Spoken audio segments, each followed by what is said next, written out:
Manuel sostenía entre sus manos temblorosas un sobre amarillento. El polvo se levantó cuando lo extrajo del fondo del escritorio de caoba que perteneció a su padre. La mansión familiar, silenciosa desde el funeral, 3 días atrás, parecía observarlo. Desplegó el contenido con cuidado. Un certificado de nacimiento que no coincidía con el que había visto toda su vida. Los detalles eran diferentes. El nombre de la madre no era el de Elena, su madre. Junto al documento, una fotografía vieja mostraba a su padre abrazando a una mujer desconocida. Al reverso, una fecha y un nombre que jamás había escuchado. El marco plateado, con la foto familiar sobre la repisa, ahora parecía una elaborada mentira. La casa de los Montero, símbolo de prestigio en la ciudad, guardaba secretos tras sus impecables muros blancos. Un mareo repentino lo obligó a sujetarse del borde del escritorio. Las paredes de la biblioteca familiar, cubiertas de libros que su padre coleccionaba obsesivamente, parecieron cerrarse a su alrededor.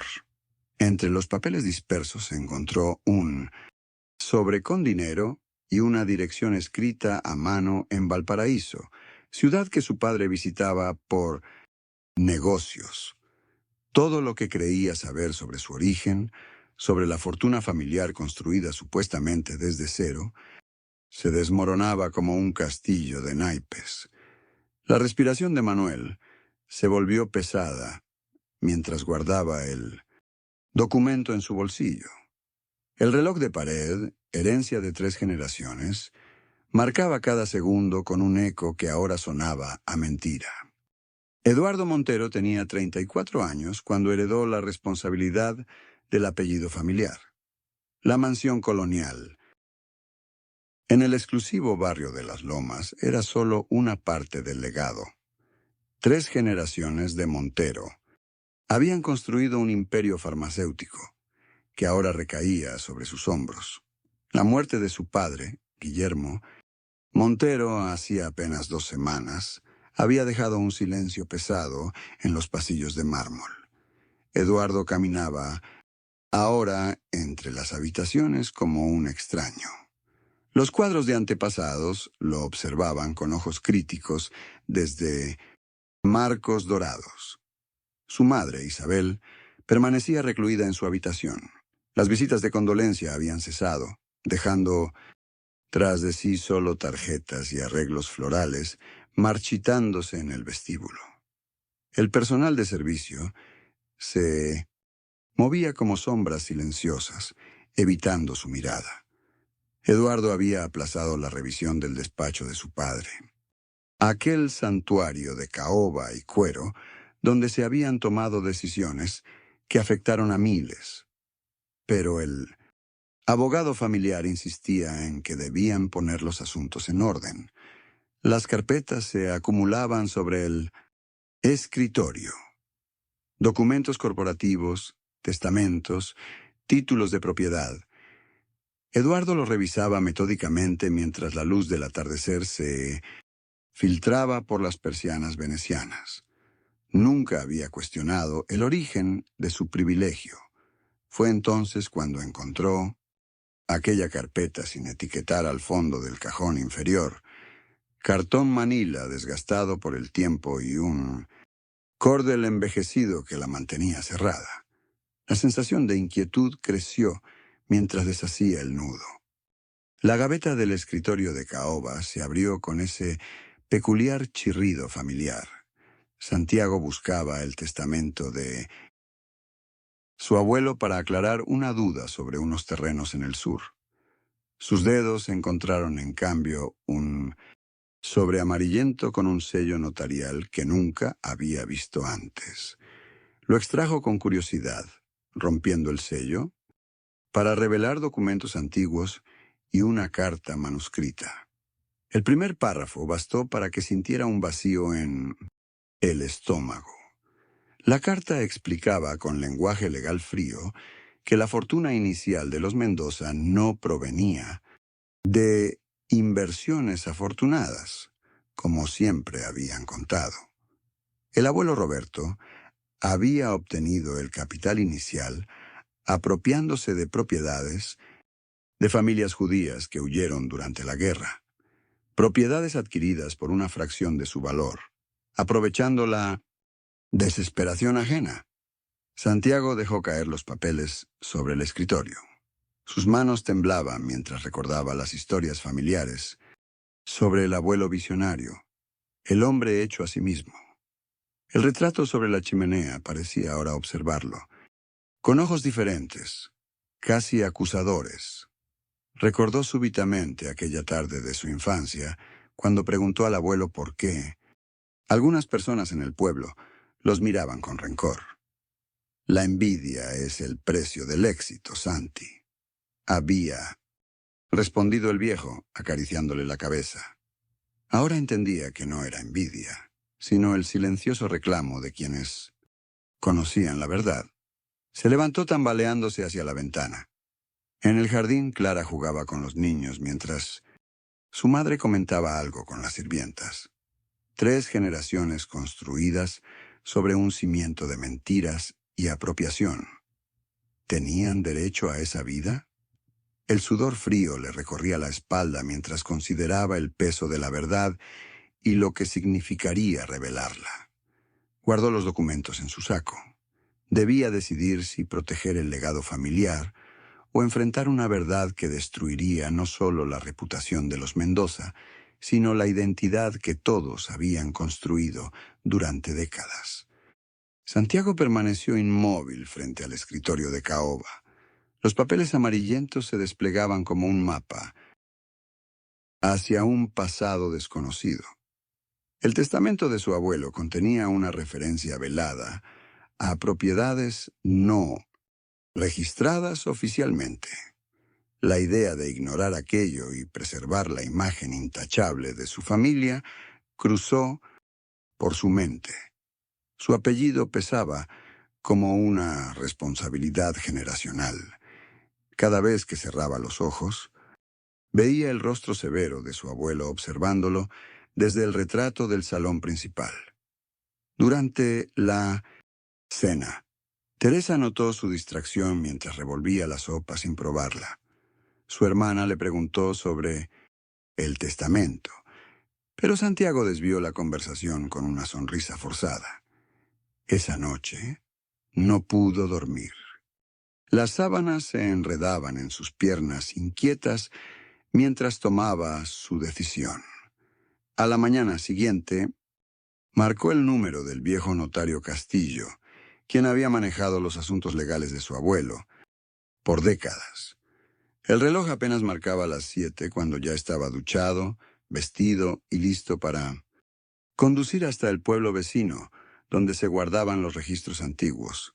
Su estómago protestaba vacío, pero el hambre había sido reemplazada por una determinación punzante. Santiago sabía que escarbar en el pasado familiar podría destruir memorias veneradas, pero la verdad, por dolorosa que fuera, merecía salir a la luz. Santiago dejó caer el papel sobre la mesa, mientras el sudor frío recorría su espalda. No era solo una irregularidad en un viejo testamento. Era la prueba de una apropiación sistemática.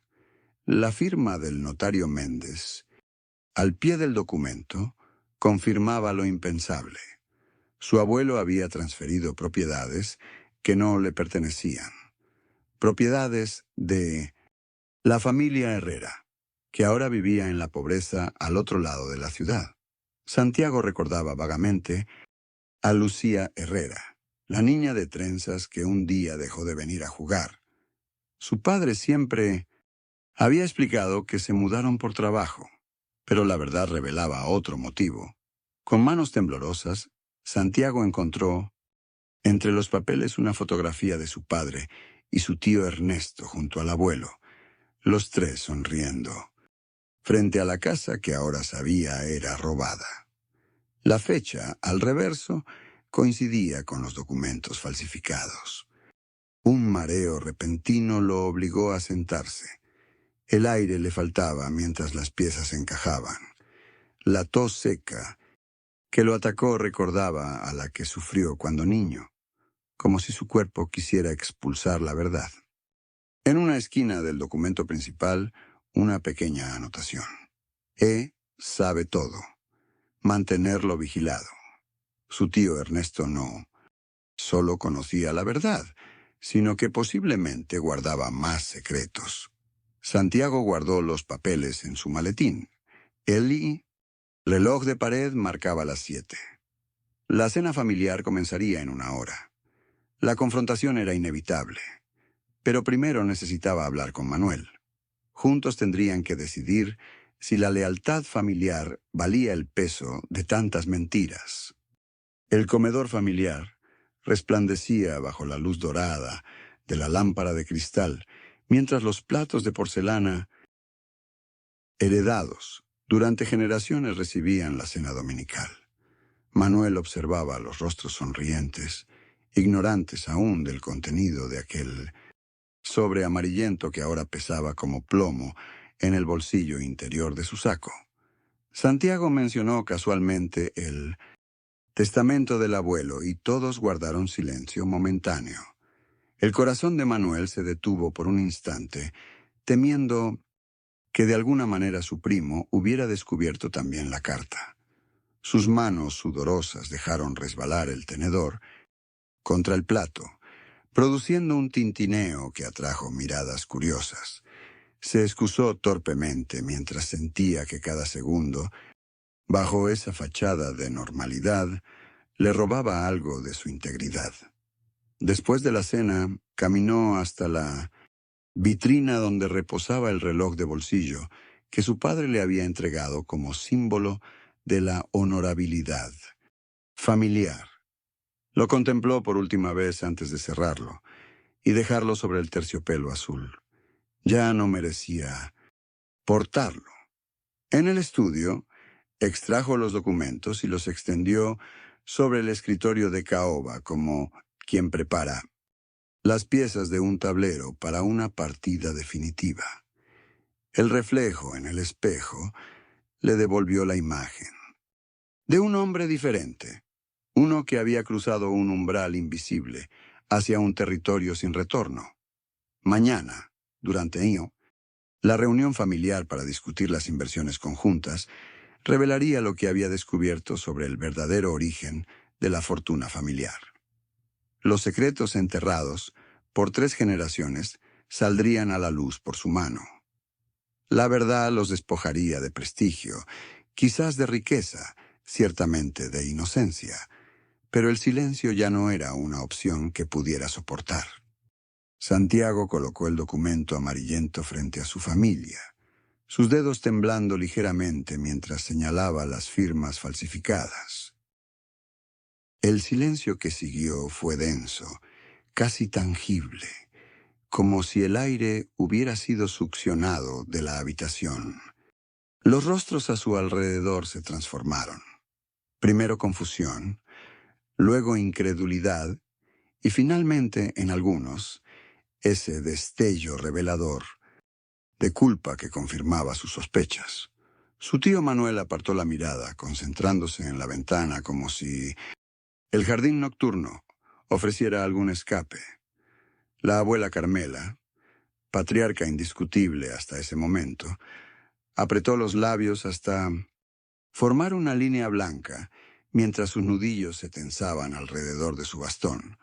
La verdad flotaba ahora entre ellos. El patrimonio familiar había sido construido sobre un fraude, una usurpación cuidadosamente ocultada durante décadas. Santiago extrajo entonces la segunda prueba, la fotografía del verdadero documento original, conservada milagrosamente en un archivo municipal que todos creyeron destruido hace años. El crujido de la silla de su padre al levantarse bruscamente resonó como un disparo. Sin palabras, 3 personas abandonaron el comedor, llevándose consigo la ilusión de unidad familiar que Santiago había valorado toda su vida. La prima Elena permaneció inmóvil, lágrimas silenciosas bajando por sus mejillas, mientras susurraba que ella siempre había sospechado algo. La porcelana fina y los cubiertos de plata parecían ahora objetos robados, símbolos de una mentira perpetuada por generaciones. Santiago comprendió, mientras observaba los asientos vacíos, que había ganado la verdad al costo de perder la única familia que conocía. Santiago cerró la última caja con cinta adhesiva, mientras los primeros rayos del amanecer se filtraban por la ventana del estudio. La mansión familiar, antes su refugio, ahora le resultaba ajena, como si las paredes guardaran reproches silenciosos. Sobre el escritorio descansaba la carta de renuncia a la presidencia del consorcio Velasco, junto a los documentos que había firmado, transfiriendo sus acciones al fondo de compensación para las familias afectadas por el desvío de tierras. Sus manos temblaron al tomar el retrato de su abuelo, aquel hombre que tanto había admirado y que ahora sabía había construido su fortuna sobre mentiras. Lo envolvió en papel periódico y lo depositó en el fondo de la caja, sepultando con él la versión idealizada de su linaje. El peso en su pecho no era ya la angustia de la revelación, sino algo distinto, más liviano, como si la verdad, por dolorosa que fuera, lo hubiera liberado de cadenas invisibles. Santiago comprendió que la verdadera herencia no estaban en los títulos de propiedad ni en las cuentas bancarias, sino en la responsabilidad de enmendar lo que podía ser corregido. Mientras cargaba las cajas en su auto, miró por última vez la imponente fachada donde 3 generaciones de Velasco habían vivido con orgullo basado en arena. El camino que le esperaba sería difícil, pero por primera vez en meses podía mirarse al espejo sin apartar la vista. Santiago pisó con vacilación aquel barrio humilde, donde varias familias habían perdido sus tierras décadas atrás. Las miradas recelosas lo seguían mientras caminaba hacia la pequeña iglesia donde habían acordado reunirse. Los representantes ya lo esperaban, 5 rostros marcados por la desconfianza y años de resentimiento acumulado. El más anciano, don Julián, apenas le extendió la mano cuando Santiago les mostró los documentos que confirmaban el despojo. Su padre y su abuelo habían falsificado títulos, sobornado jueces y manipulado linderos para expandir la hacienda familiar.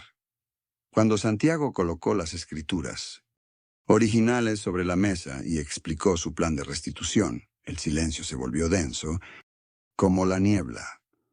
Nadie creía en la sinceridad de un Monteverde, menos aún cuando ofrecía devolver tierras que habían enriquecido a su familia por generaciones. Fue entonces cuando Santiago sacó el medallón de oro familiar, reliquia de su bisabuelo, y lo dejó junto a los papeles como garantía de su palabra. Don Julián lo tomó entre sus dedos callosos, estudiándolo, con ojos entrecerrados antes de asentir levemente. No era perdón ni confianza, pero sí el principio frágil de algo que algún día podría parecerse a la justicia. Santiago observó la invitación sobre la mesa durante varios segundos antes de decidirse a asistir. El club campestre, antes su segundo hogar, ahora parecía territorio extranjero. Al cruzar el umbral, las conversaciones se apagaron, gradualmente. Rostros familiares desviaron la mirada mientras avanzaba por el salón principal, donde tantas veces había sido el centro de atención. El mesero, que solía recibirlo por su nombre, ahora le pedía su identificación, con fingida formalidad. La copa de champán en su mano pesaba como plomo cuando intentó integrarse a un grupo de antiguos socios. Las espaldas formaron un muro impenetrable y las risas cesaron abruptamente. Santiago se alejó, sintiendo cada privilegio perdido como una capa de piel arrancada.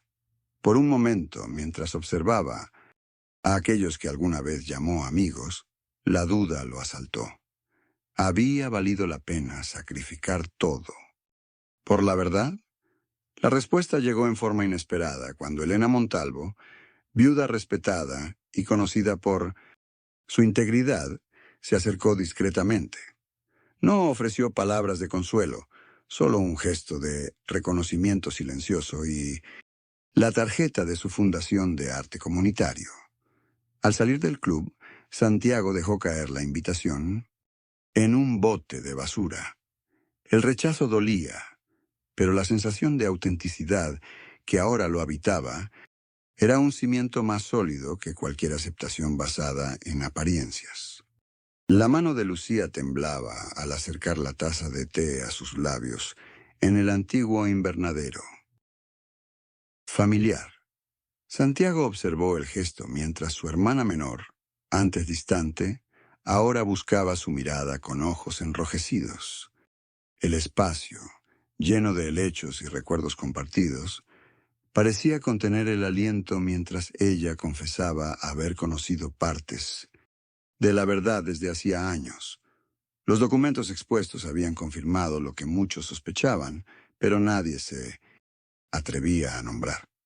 Santiago sintió un nudo en la garganta al escuchar cómo Lucía describía su culpa por callar, por aceptar privilegios construidos sobre mentiras.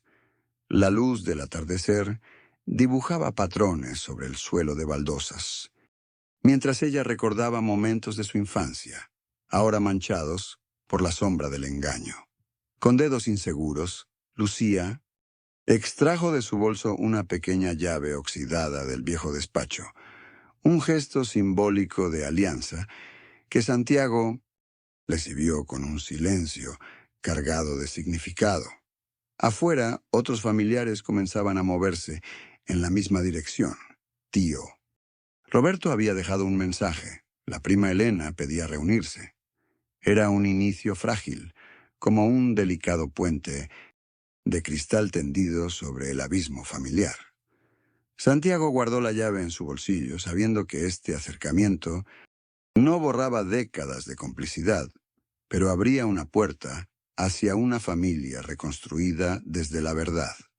Quedaban batallas, más grandes por enfrentar contra jueces y abogados, pero ya no estaría completamente solo.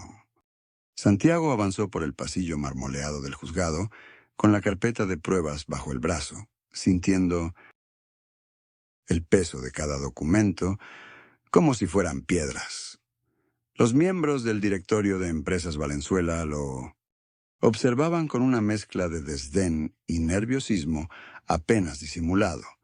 Reconoció entre ellos a su tío Ricardo, quien evitaba su mirada mientras susurraba algo al abogado corporativo. El juez Morales, conocido por su cercanía con las familias tradicionales, revisó los documentos con un gesto de fastidio apenas contenido.